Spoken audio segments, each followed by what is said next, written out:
My name is Trish Carter, and it is my distinct honor and pleasure to serve Cedarfield as a chaplain.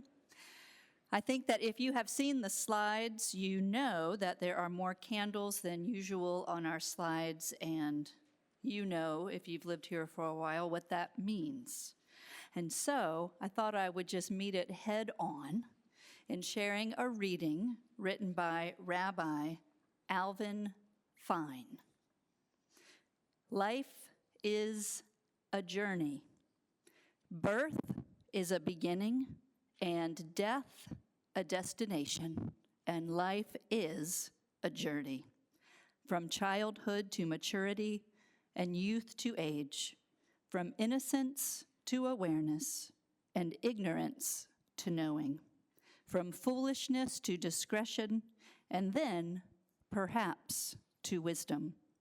From weakness to strength, or from strength to weakness, and often back again, from health to sickness, and we pray to health again.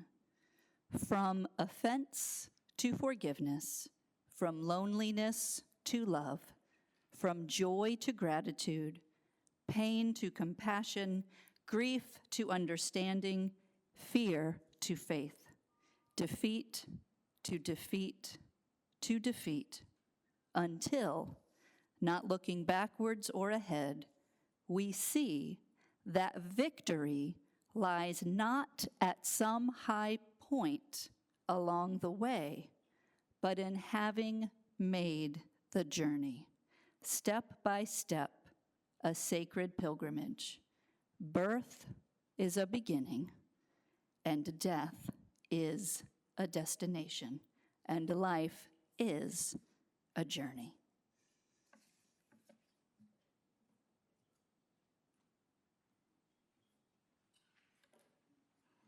Thank you, Trish. Hello, I'm Kelly Black. I'm the Associate Executive Director here. Amy Chapman is away at a conference this week. She will be returning later this week. I'm stepping in for her today. In spirit of Amy, how about we start with some good news? Does anyone have good news to share? Got a hand in the back. Please wait, a microphone will be coming around.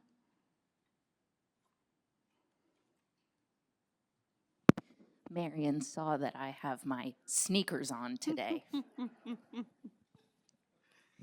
I'm Marion, your local tree lover, and I would like to say that all the trees at Cedarfield seem to have survived the ice. More good news in the back. My grandson has applied to many colleges. The one that we think that he wants to go for, unfortunately for his cousin, is he may be enrolling in Virginia Tech. So, Amy would love that news.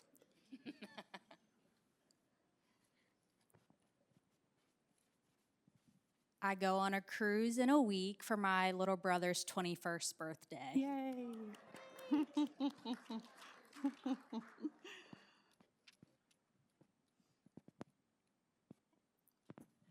Two wonderful friends and neighbors have gotten enough of the ice out in front of my car that I should be able to drive. Freedom! Yay.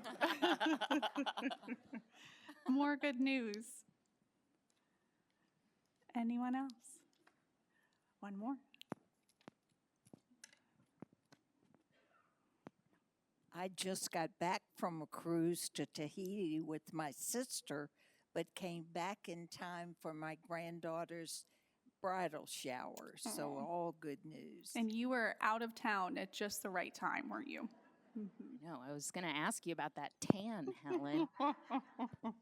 Wonderful. I have some good news to share. Next week, I was peeking at the weather, and it looks like we may have some temperatures in the 50s. So hopefully we'll be able to say goodbye to the snow and ice. I don't know about you, but I'm pretty sick of it. Also, according to Channel 974, we have just 45 more days until spring. I'm looking forward to daffodils poking up out of the ground pretty soon. Delante is going to pull up a slide for you. So the leadership team here and I have continued to reflect on the outstanding efforts of this community during the recent inclement weather events. And by that, I mean that ice storm that we all lived through and what could have been a blizzard this past weekend. Thankfully, it passed us right by. We just wanted to share these numbers with you to try to quantify everything that was done at this community, both residents and team members, and how we pulled together as a community. So looking at that screen, in case you have trouble reading it from way in the back of the room, we had 75 team members stay overnight across those two events. 15 team members won bingo, 240 breakfast sandwiches were eaten, 70 snack bags and mugs of hot cocoa were enjoyed, 14 apartment residents offered up space in their homes for residents in cottages in case we ever needed it, 7 snow plows and 17 people cleared ice and snow from our community. Over 150 bags of salt were spread, and 664 meals were delivered to our cottage residents. How about a hand for all of those efforts?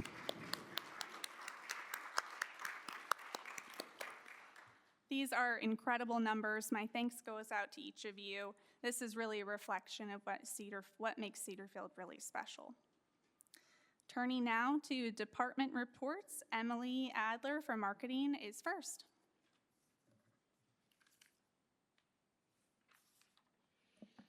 Thank you. Good afternoon, everyone.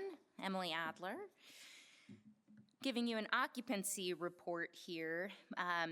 Last month, we welcomed 2 new families to Cedarfield. We have Heidi Levinson, who joined us in apartment 314, and Charlie and Joyce Pike, who will be joining us physically in about a month, but who have completed the process with us, and that was for apartment 418. Both of those apartments are on the main halls. And then we did already have 1 out of the 5 move-ins for this month that just happened yesterday. What's today? I don't even know anymore. The 4th, yesterday. Beverly Brown joined us in apartment 437 in the C Wing. And then we have 4 more families who are scheduled to join our community within the next month, which is very exciting. So as of right now, we are still at 98% reserved and occupied with 6 vacancies that we're working through, 2 one-bedrooms, 2 two-bedrooms, and 2 cottages. And that's where we are with occupancy. Thank you.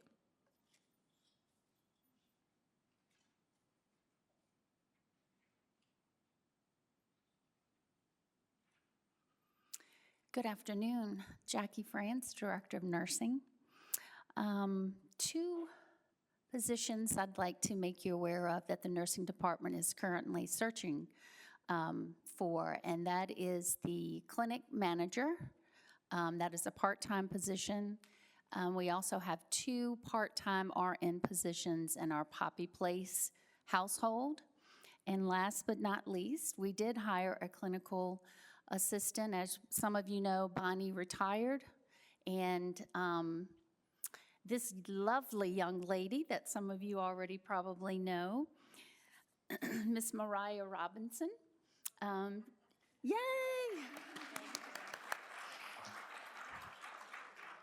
Who is going on a cruise, evidently. I don't know who approved that, but I guess we'll deal with it.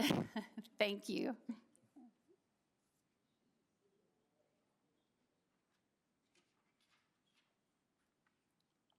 Hello, I'm Jack Johnson, the Assistant Director of Maintenance and Engineering. I want to share some statistics here. So the maintenance team, for the month of January, we had 1,264 incoming work order requests that were spread out across 14 technicians. So that was a pretty good month there. And also wanted to share a few thoughts on safety during snow. You know, we want to dress appropriately, wear several layers of loose insulated weather-resistant clothing. Make sure you choose the right shoes. You don't want to wear cowboy boots or anything out on ice. Wear something with some traction. In your gloves and scarves and things like that, so you don't have wind, things like that, for frostbite and stuff like that. Some do's and don'ts about walking around in snow and ice and things. The first thought is, don't walk on ice. It's not, just don't walk on ice. Stay in the house, how about that? Stay warm. But if you do go outside, make sure you're wearing the right snow shoes or boots. Walk on designated paths. Don't, if there's a barricade, if there's caution tape, you're trying to save 3 or 4 steps, not a good idea. Stay on the path that's been treated and the walkways that are open. You want to kind of bend your knees a little bit, keep your center of gravity, walk flat-footed and extend your arms, kind of like, penguin, do all that. Avoid, taking big steps and, again, it's not a time for shortcuts or trying to run across the yard and things. There's no need to be in a hurry. Thank you, and I'll be around if there's questions afterwards.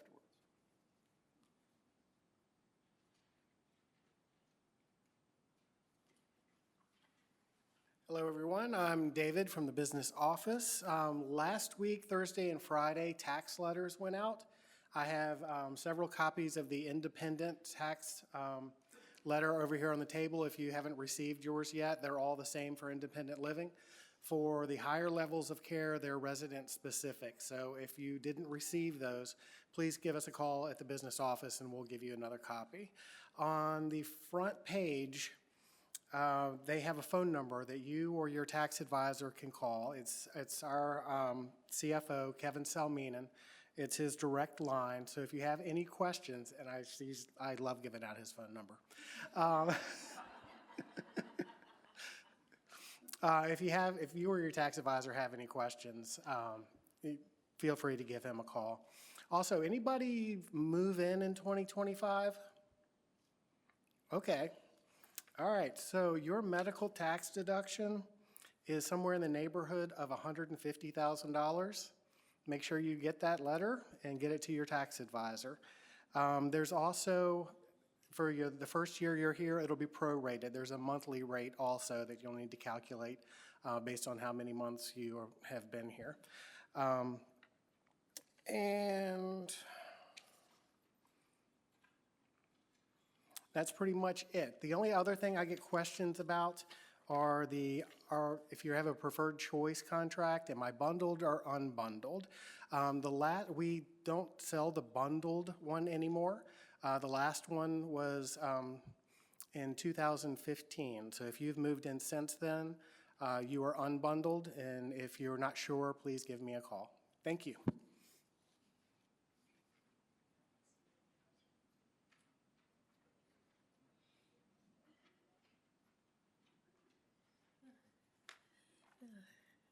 Hello, everyone.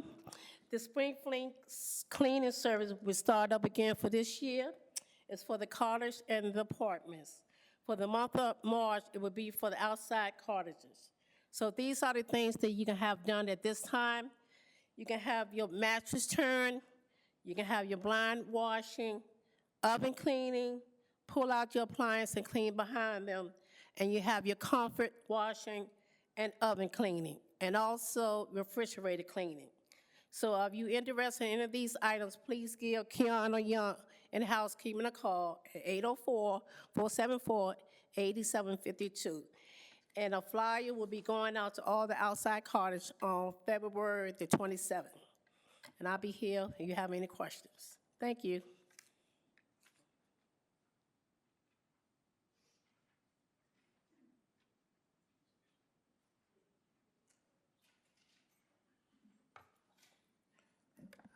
Woohoo! Good afternoon, everybody. Neil Stoyer, Director of Dining. We are so glad to be over the hump. I looked outside there, and the fountain is going strong, and everybody is not getting a plastic bag full of food so we don't have to deliver all this stuff anymore. I'm sure you're all thrilled. Thank you for your patience. It was a tough road, but it was great to see a team, our team and transportation especially, being able to make sure that everybody was taken care of. So a big shout out to transportation. Boy, we got some things going on. Why does it always seem like the party is always continuing for residents here? Well, it is, and we're happy to provide. Oh, we got the Super Bowl coming up. We have Valentine's. We have Chinese New Year's Eve, Mardi Gras. So, and there's a big appreciation lunch for residents next week too. So just keep your eye on events. Please make your reservations. Please come dressed for, to have a little fun around here. So that's great that we're doing all these fun things. On the program, it says styrofoam mandate. Remember last year, they came out with the state of Virginia, the Commonwealth of Virginia said, no more styrofoam, and that was a good thing. So any type of food establishment that had at least 20 stores had to, by July 1st of 2025, do away with styrofoam. That's great. And then the rest of us, by July 1st of 2026.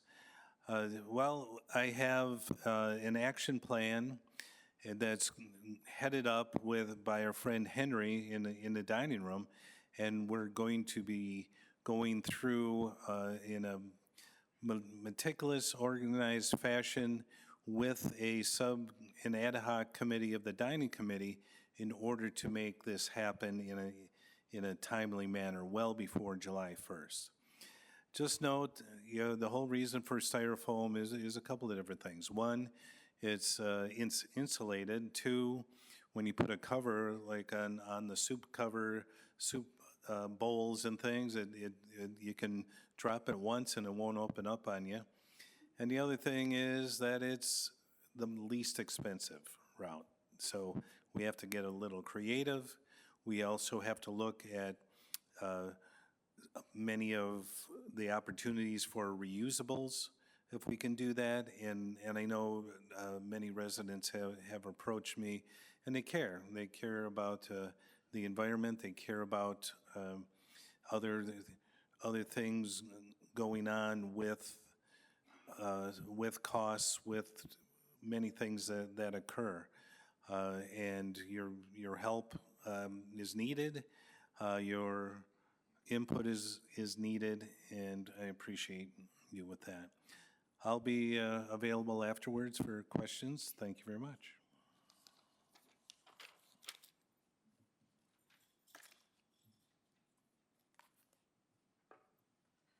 Good afternoon, everyone. Just wanted to talk to you about the Vision Award, which many of you are aware of. The Vision Award is nominated by residents and is submitted to the Resident Council, and this award is distributed once a year. So those nominees have been submitted to Human Resources for review, and I have forwarded those to Ms.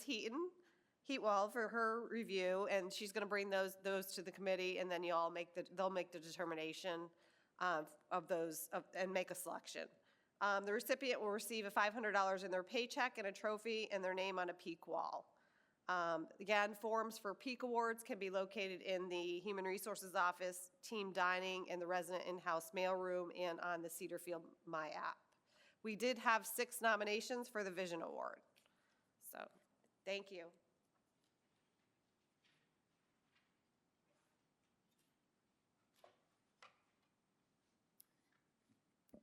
Hello, everyone. I'm just here to give a lifestyles and wellness update.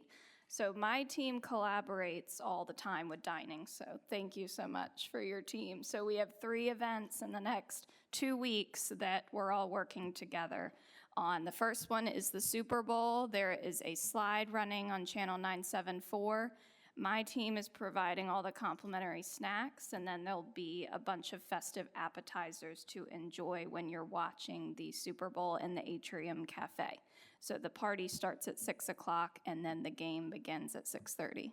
Do we have any Seahawks or Patriots fans in here? Anybody? Seahawks or Patriots? Well, my husband would love you. He's a big Patriots fan, so we know who he will be rooting for. I'm not rooting for the Patriots, but we'll keep that a secret here. All right, next thing is Valentine's Day and Mardi Gras. So I've gotten a few phone calls.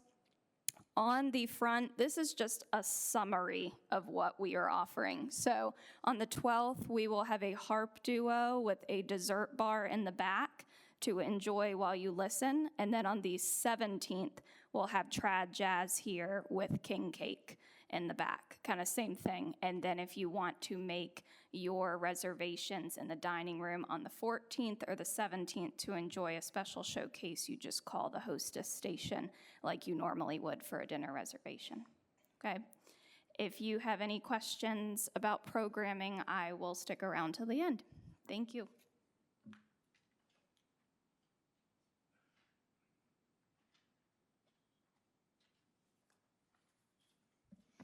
Greetings, everyone. I'm Betsy Pollard and have the privilege of serving as your Director of Philanthropy. And we started this meeting with good news, and I'm happy to say that my report today to you all that I'm bringing to you is all good news.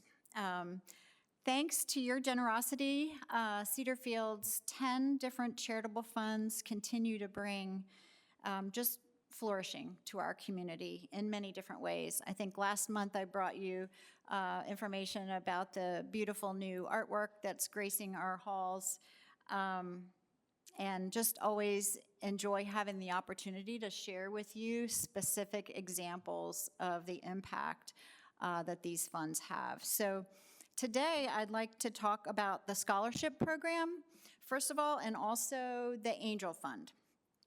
So first, the scholarship program. Since its inception in 2021, over 60 scholarships have been awarded. And they are awarded to team members who are pursuing continuing education. So it helps them expand their skills and grow professionally and continue to serve residents with excellence. And team members have the opportunity to apply for a scholarship 3 times a year, and the Resident Scholarship Committee reviews those applications and makes award decisions. So I just wanted to tell you about the most recent 8 scholarship recipients. So first, Georgia Brown, Lifestyle Coordinator, was awarded a scholarship for introductory, intermediate, and advanced herbal courses through the Herbal Academy, and I think she has plans to bring that to residents. Aaliyah Imbodo, Lead Dining Server, is working towards her CDM, her Certified Dietary Manager certification through the University of North Dakota. So we're going to assume that's online.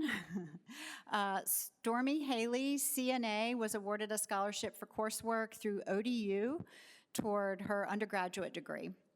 Amanda Kelly, Executive Assistant, is taking courses in business management through Western Governors University. Heather Maggie, housekeeper, is pursuing her medical records certificate through University of Phoenix. Lyric Pridehorn, dining server, was awarded a scholarship for coursework towards a degree in radiation therapy through VCU. Franz Reutz, executive sous chef, is completing his executive chef certification through the American Culinary Federation. And Maria Zurita, housekeeper, is taking ESL reading and composition courses towards her associate degree through Bright Point Community College. So all of these recipients were recognized at Residence Council last week, and as you can hear, the the recipients really serve in all different areas throughout the community. They're engaged in really interesting and varied pursuits that will help them better serve you, while also advancing their own career aspirations. So when you see them, if you see them, please extend congratulations for their ambition, hard work, and service to our community. And secondly, I'd like to highlight the Angel Fund. Many of you know its history, but for those of you who may not, the Angel Fund was established many years ago by the Religious Life Committee of Residence Council in coordination with the chaplains. And the fund was created in response to desires of Cedarfield residents to provide assistance to community members, often team members, who experience unforeseen financial crises in their lives, often prompted by a sudden medical situation, or perhaps a death in the family, something really unexpected. And Angel Fund committee members review requests and decide how to respond and with what amount. All requests are held in strict confidence, and the monies that are given out in assistance are distributed directly to the vendor or the service provider.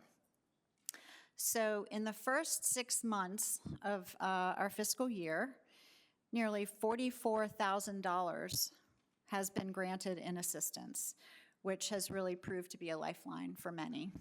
So just wanted to highlight that and tell you also one of the things that has impressed me most, there's many impressive things about the work that the Angel Fund does, but is how responsive the Angel Fund Committee is. By the very nature of what they do, they must meet on very short notice so that they can address situations as they arrive. So this is a group of very, very dedicated residents. And also today, I'd like to share with you sort of, I guess you'd say, an eyewitness testimony, if you will. But rather than try to relay it, I'd like you to hear directly. So for that, I'm going to call on my colleague and your dining director, Neil Stoyer. If you could come back up and share with us your thoughts.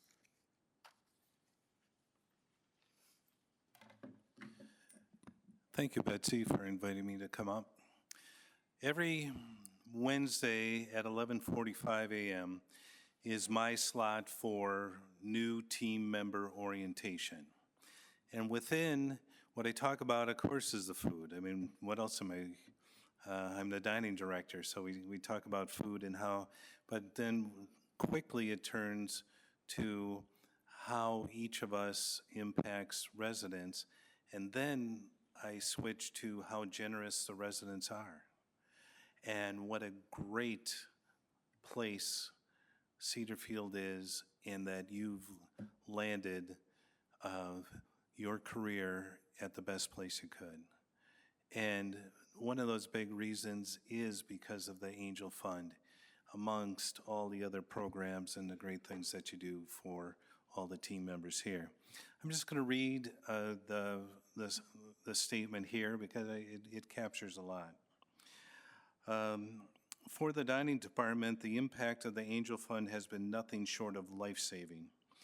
Resident generosity is incredible.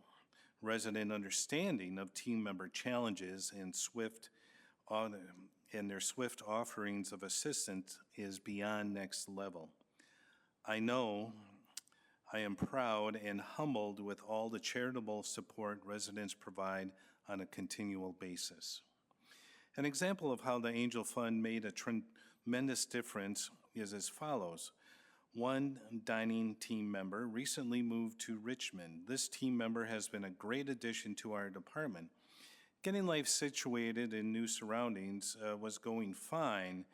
Then they had started to have challenges with housing. Didn't have a vehicle either. And when faced with a challenge like that, what do? You're struggling, and resources and family is not close by. Very, very difficult. Establishing savings and credit was turning into a struggle. Without immediate options or prospects, the team members' choice could have been very well to move out of Richmond. However, the other option, the fantastic option, was the Angel Fund, and the Angel Fund came to the rescue. Enough housing was provided for the team member to get some traction underneath them. Although the team member still faces difficulties, they do not have to leave Cedarfield. This dining team member is very happy here and loves taking care of residents. Thank you so much. Thank you, Neil. So as always, I'll just close with a really big thank you. Thank you to you for your generosity, which just really makes it all possible. So you're creating a truly exceptional community that's marked by compassion and care. So thank you. If you have questions, I'll be available afterwards, and of course, you can always reach out to me anytime. I'd love to connect with you. Thank you.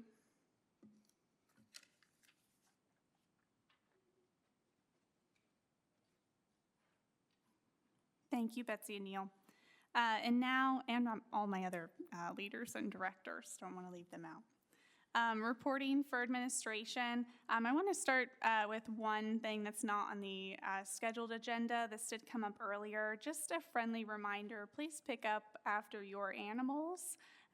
Removal and disposal of animal waste on campus is an imperative for the health and safety of our community. So please just remember to pick up after your little furry animals. Let's see, returning to the scheduled program, the office moves that Amy covered in a previous town hall have now been completed. A memo including a list of where all team members have ended up was sent out earlier this week. If you're having trouble finding anyone, please just ask a team member. We're happy to help you find whoever you're looking for. Recruitment for our new Director of Maintenance and Engineering is going really well. We've had 60 applicants so far, and we have 3 interviews scheduled this week. I've had a question or two from residents asking to see the job description, the job ad. The job ad you currently cannot find online because we've paused the job ad so that we can review all current applicants and interview those that we're very interested in. Next, please mark your calendars for February 17th at 2 p.m. The Pinnacle Living team will be here on campus for their annual organizational update.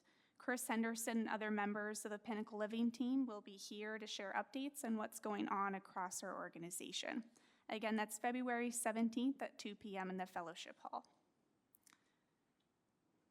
Last, I would be remiss if I didn't mention the tremendous loss that we've been experiencing here across the community. I want to encourage all of us, residents and team members, to support each other and look out for each other. Please check on your neighbors. If you see someone struggling, offer them some kind words or a hug. Bereavement services are available here on campus if that's something you're interested in. I know some of our team members are struggling as well, so we're increasing those services for our team also. I also want to send a special thank you to our chaplains for everything they're doing to honor and remember our residents during this challenging time.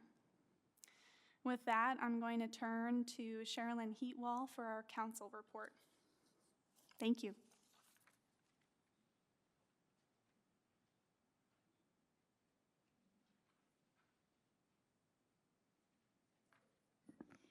I'm not going to take up a lot of your time, but I want to answer the 2 questions that have come in to me this week. What is the Residents Association and what is the Residents Council? And what is the difference between the 2? By law in Virginia, every continuing care retirement community has to have an association of residents. So the day you move into Cedarfield, you become a member of the association. And the association meets once a year in February for an annual meeting. In the interim, the resident council conducts the business of the association. So you can think of your area representative as your congressperson. If you have an issue or a concern, you can take it to your area representative, and we have 23 areas in Cedarfield. They will take it to the residents' council for you, and the residents' council either will resolve it in one of their committees or forward it to administration for concern. So all of you are members of the association. Some of you are members of the council because you were elected by your area to be a representative, or we have 13 committee chairs who are also members of the council, and then a president, president-elect, secretary, secretary-elect, and immediate past president as your officer. So there are 41 voting members of council, and we do your business in the interim. The other question that has come up is, well, what is a welcome ambassador? A welcome ambassador works under the welcome committee and hopefully makes everybody who moves into Cedarfield feel welcome and a part of the community. On some of our areas, it's the same person. In some of our areas, it's two different people. But we want to make everyone who comes to Cedarfield feel welcome and a part of this community. So that's the explanation. If anybody has questions, I'm happy to answer them. But if somebody calls you and says, would you be on the committee or would you consider being an area rep, think about that as, if I'm an area rep, I have input into the business of the council, and I'm kind of an important person to the people who live in my area. And trust me, as president of the council, I rely on those area reps and those committee chairs. They're probably a little bit upset this year because they've gotten lots of messages from me. Could I have your input on this? Can you tell me about this? Or gee, I'd like for you to do that. Or to, I have a question, can you send me your answer to that? And then we sit down and say, okay, what problems do we have? I'm happy to say I get very few complaints. Now, maybe because I don't eat in the dining room every night, but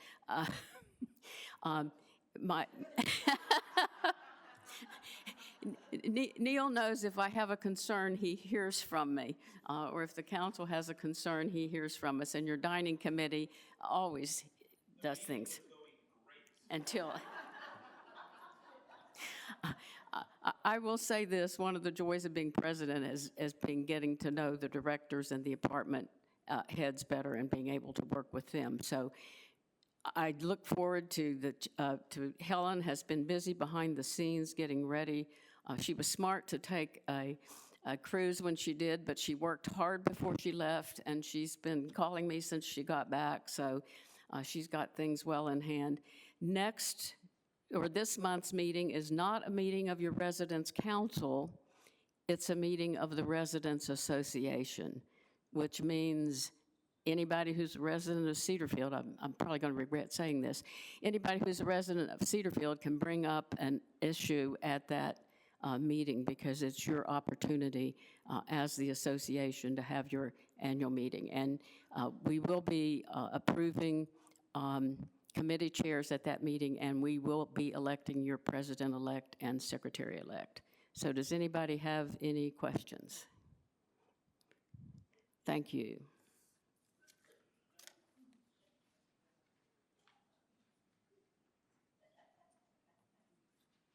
Thank you, everyone, for attending today. Directors will be available afterwards for questions if you have them.